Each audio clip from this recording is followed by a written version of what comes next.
अम्मा बस करें, अब सब्र के अलावा और क्या कर सकते हैं। अल्लाह के कामों में किसी का कोई दखल नहीं। अब्बा जी के ना होने का सदमा अब हमेशा हमारे साथ रहेगा। अम्मा, आप अकेली अब यहाँ कैसे रहेंगी? मैं तो कहती हूँ अम्मा को अब हमारे साथ रहना चाहिए। तुम लोग मेरी फिक्र न करो, मैं अपनी बाकी की सारी जिंदगी उनकी यादों के सहारे जी लूंगी।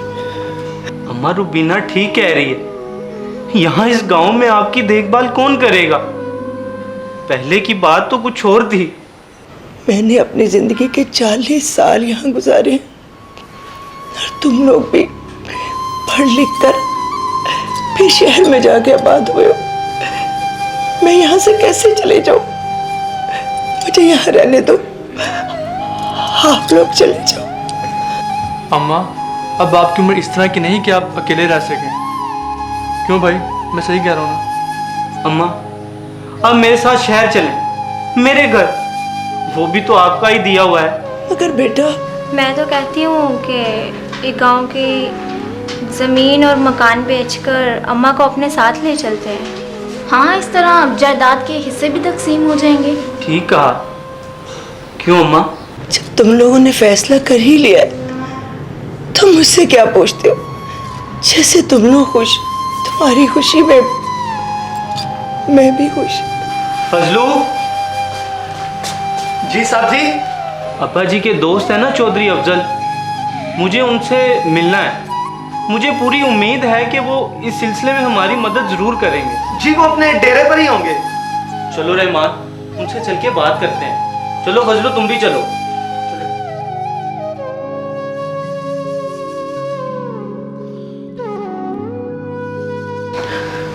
माँ जी, हौसला करें, अल्लाह का हुक्म है। अस्सलाम वालेकुम। वालेकुम सलाम। अस्सलाम वालेकुम माँ जी। अम्मा जी, काम हो गया।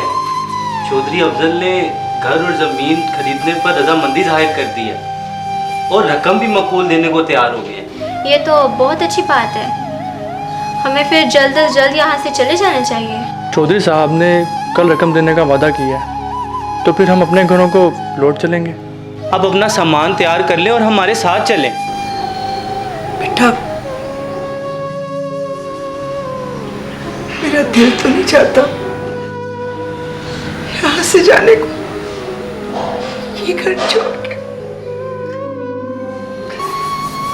पर आप लोग जिद कर रहे हैं तो मजबूरी। ठीक है बेटा। अम्मा, आप फिक्र ना करें, आप हमारे पास ऐसे ही रहेंगी जैसे आप यहाँ पे रह रही हैं। क्यों भाई, सही कह रहा हूँ मैं? हाँ हाँ, क्यों नहीं माँ। मैं कह रहा था कि फिर आप लोग भी तैयारी कर लें। हमने क्या तैयारी करनी है, बस बैग उठाने और चल पड़ना है। अम्मा, हौसला करें।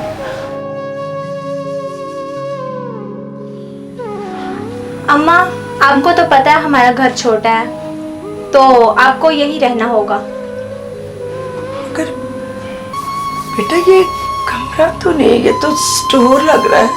नहीं अम्मा, ये कमरा ही था, लेकिन मैंने इधर फालतू सामान फेंक दिया है, तो आपको यहीं पर एडजस्ट करना होगा।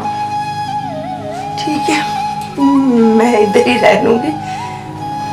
मैं भी तो फालतू सामान की तरह फालतू ही हूँ।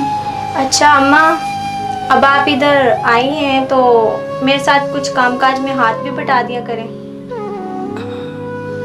हाँ बेटा, क्यों नहीं, तुम जो काम कहोगी मैं कर दूंगी। अच्छा अम्मा, आप आराम करें, मैं जा रही हूँ।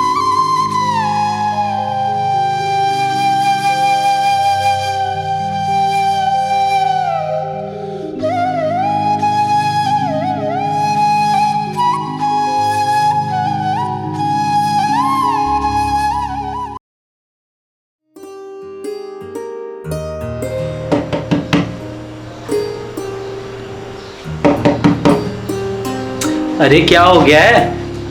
और मुंह क्यों सुजाया हुआ है? कुछ नहीं हुआ, आप रहने दो। वो कुछ तो है। मैं बात करूंगी ना, तुम्हें बुरा लगेगा। वो आखिर बात क्या है? मैंने कहा ना रहने दें। देखो, खुल के बात करो। जब से आपकी अम्मा यहाँ आई है ना, मेरे घर का सुकून बर्बाद हो गया। आए रोज नई नई फरमाइशें करती हैं वो। मगर अम्मा ने मुझसे तो ऐसी कोई बात नहीं की। अम्मा कुछ दिन के लिए रहमान के पास नहीं जा सकती? क्यों नहीं जा सकती? वो उनका छोटा बेटा है। बस आप ना उन्हें कुछ दिन के लिए रहमान भाई के घर भेज दें। अच्छा, अरे अब तो अपना मूड ठीक कर लो। आपके लिए चाय बना दूं? हाँ बना दो। अस्सलाम वालेकुम माँ जी। वालेकुम सलाम। शुक्र है बेटा, आज तुझे मेरी याद भी आ गई। नहीं मामा, मसरूफियत ही बड़ी है। मैंने आपसे एक बात करनी थी। कैसी बात? वो असल में मैं कहना चाह रहा था कि आपको यहाँ आए 2-3 महीने हो गए हैं, तो अगर आप रहमान की तरफ चले जाती तो दिल बहल जाता आपका। ये तुम्हें फरा ने कहा होगा। माँ फरा कहे या मैं कहूँ, इससे क्या फर्क पड़ता है? सही कह रहे हो बेटा, तुम्हें तो इससे कोई फर्क नहीं पड़ता। पहले तुम लोगों ने मिलजुल के मुझे घर से बेघर किया, और अब यहाँ से भी जाने का कह रहे हो। ना ना माँ ना, ये इल्जाम हमें ना दें। हमने कोई जोर जबरदस्ती तो नहीं की थी। और माँ, मैं सिर्फ चंद दिन का तो कह रहा हूँ। ठीक है, मैं कल चली जाऊंगी। माँ अफसुर्दा ना हो। अच्छा, मैं ना रहमान को फोन कर दूं, ठीक है?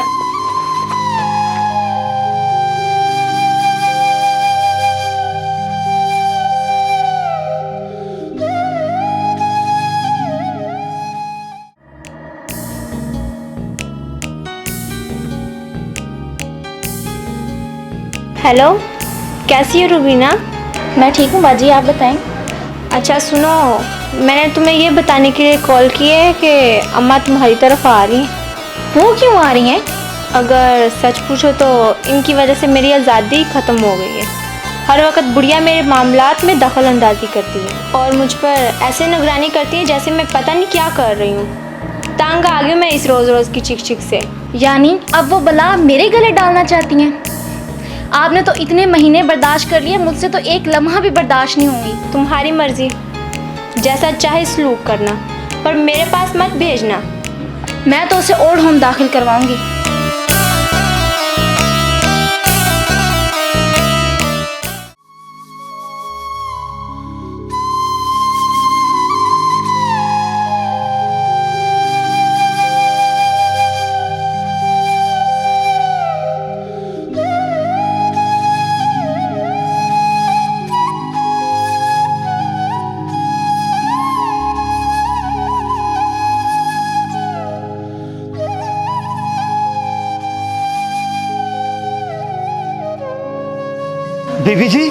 बीबी जी आप यहाँ?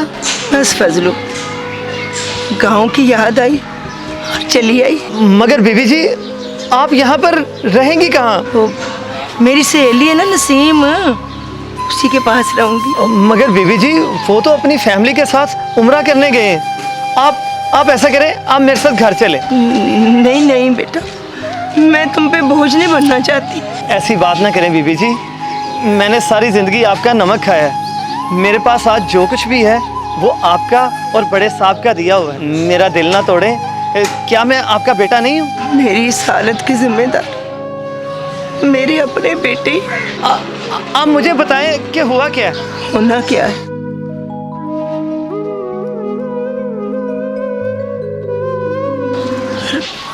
फिर मैं बेख्याली में इधर चली आई ताकि मेरी कब्र भी इस कब्रिस्तान में मेरे खामंद के साथ बने। मैं उनके पास मरना भी नहीं चाहती। मरे आपके दुश्मन बीबी जी।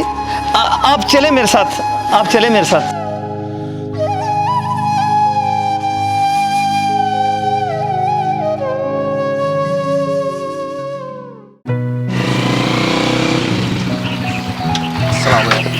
भाई एक पता बता सकते हैं? भाई इलमदीन के घर जाना है। इलमदीन का? हाँ वो तो मेरे मालिक हैं, और वो तो वफात पा चुके हैं। मैं जानता हूँ, मैं इंश्योरेंस कंपनी से आया हूँ और मुझे उनकी बीवी से मिलना है। वो तो ये घर बेच चुकी हैं और आजकल तो वो मेरे घर पे रहती हैं। मगर आपको काम क्या है? उनके हामद ने 1 करोड़ रुपए की इंश्योरेंस करवाई थी जो उनके नाम पे है। मेरे पास उनके नाम पर 1 करोड़ रुपए का चेक है जो उनकी बीवी को देना है। आप ऐसा करें, आप मेरे साथ चलें। ठीक है, जरूर आए बैठे।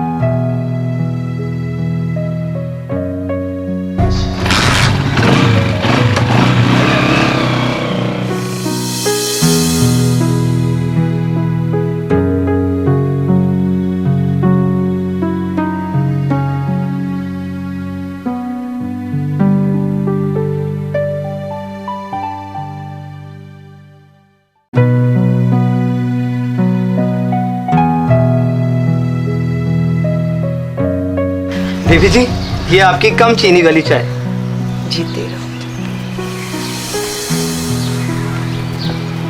फजलू, जी बीबी जी। ऐसे करो, तुम चौधरी साहब के पास जाओ और उनको कहो कि हमारी ज़मीन और घर वापस कर दें। वो जितने पैसे कहेंगे हम उन्हें दे देंगे। ठीक है बीबी जी, मैं उनके पास जाकर बात करता हूँ। और सुनो जी। उनको कहना अगर कुछ रकम ऊपर भी देनी पड़ी ना तो हम दे देंगे। ठीक है।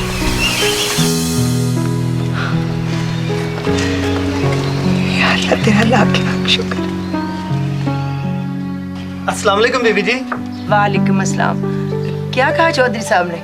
वो चौधरी साहब इनकार तो नहीं कर दिया? नहीं नहीं, वो चौधरी साहब तो कहते हैं तुम्हारी बीबी जी मेरी बहन जैसी है, मुझे पैसों का कोई लालच नहीं, वो अपनी उसी कीमत पर मकान और जमीन वापस ले सकती हैं। शुक्र है मेरे अल्लाह, अभी इस दुनिया में अच्छे लोग भी मौजूद हैं। फजलू तुम ऐसे करो कि आज ही उन्हें रकम अदा करके तो कागजात वापस ले आओ। ठीक है, जाओ शाबाश। ठीक है बीबी।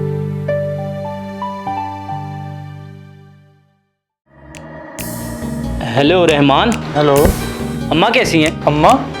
अम्मा तो आपके पास हैं। कमाल करते हो, मैंने तो कहा था कि अम्मा तुम्हारे पास आ रही हैं और तुमने आगे से कोई खबर ही नहीं दी। ओ भाई साहब, आपने बताया तो था, पर वो तो यहाँ आई ही नहीं। आई नहीं? तो फिर अम्मा गई कहाँ? क्या अम्मा आपके पास हैं? अरे यहाँ होती तो मैं तुम्हें क्यों पूछता? भाई फिर अम्मा कहाँ गई? मुझे लगता है वो नाराज होकर ओल्ड होम चली गई होंगी या फिर वापस गाँव। भाई वो तो आपसे नाराज थी। और यार छोड़ो इन बातों को, हमें ओल्ड होम जाके पता करना चाहिए या फिर गांव जाके पता करना चाहिए। ठीक है भाई, मैं आ रहा हूँ। ओके। फजलू जी। साहब जी। अम्मा इधर तो नहीं आई? आ गई आपको माँ की याद? और बकवास बंद करो और बताओ अम्मा किधर है?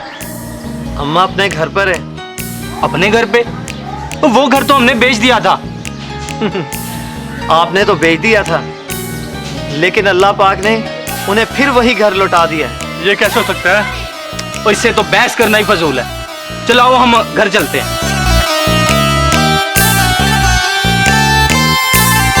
फजलू, ये कौन लोग हैं और इन्हें अंदर आने की इजाजत किसने दी? कितनी दफा तुम्हें समझाया बाहर का गेट बंद रखा करो। बीबी जी, ये खुद ही अंदर आ गए। अम्मा, हम आपके बच्चे हैं। कान खोल कर सुन लो, मेरा सिर्फ एक ही बेटा है और वो है फजलू। इसके अलावा मेरी कोई औलाद नहीं, समझे?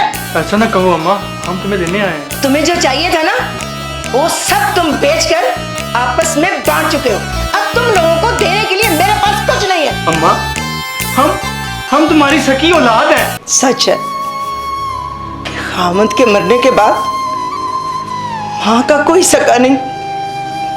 तुम लोगों ने सब कुछ बेचकर मुझे दर बदर कर दिया और मुझे अपने घर में चंद घंटे भी बर्दाश्त नहीं किया। तुम लोगों के घर में मैं नुकरानी बन के रही, तुम्हारी बीवी ने सारे काम करवाए मुझसे। इससे ज्यादा क्या चाहते हो तुम लोग? तुम्हारी माँ तो उसी दिन मर गई थी जिस दिन उसने तुम्हारा घर छोड़ा था। अब तुम लोग मेरे कुछ नहीं लिखते। हम शर्मिंदा हैं, हमें माफ़ कर दें। अम्मा, मैंने तो कुछ कहा ही नहीं है। जब मैं तुम्हारे घर से जा रही थी तो मैंने तुम्हारी फोन पे बात करते हुए सारी बात सुनी थी जो तुम इससे कर रही थी। उसे कह रही थी ना कि मैं तुम्हें भेज रही हूँ, मैंने इसको बर्दाश्त किया, अब तुम भी बर्दाश्त करो। और वो ये कह रही थी कि मैं इसे ओल्ड होम में भेज दूंगी। मगर अम्मा, इसमें हमारा क्या कसूर है? हाँ, तुम लोगों का कोई कसूर नहीं, कसूर तो मेरा था जो मैंने तुम लोगों की बात मानी। मगर अब ऐसा नहीं होगा और ना ही मैं तुम लोगों को माफ करूंगी, समझे? अम्मा, हम तुम्हें लिए बगैर यहाँ से वापस नहीं जाएंगे। तुम्हारी माँ तो कब की मर चुकी। याद रखो, जो अपनी माँ की कदर नहीं करते ना, वो हमेशा ऐसे ही धक्के खाते हैं। देख लेना, एक दिन ये कहानी दोबारा दोहराई जाएगी जब तुम दोनों बूढ़े हो जाओगे, और तुम्हारी औलाद भी तुम्हारे साथ यही सलूक करेगी जो तुम दोनों ने मेरे साथ किया।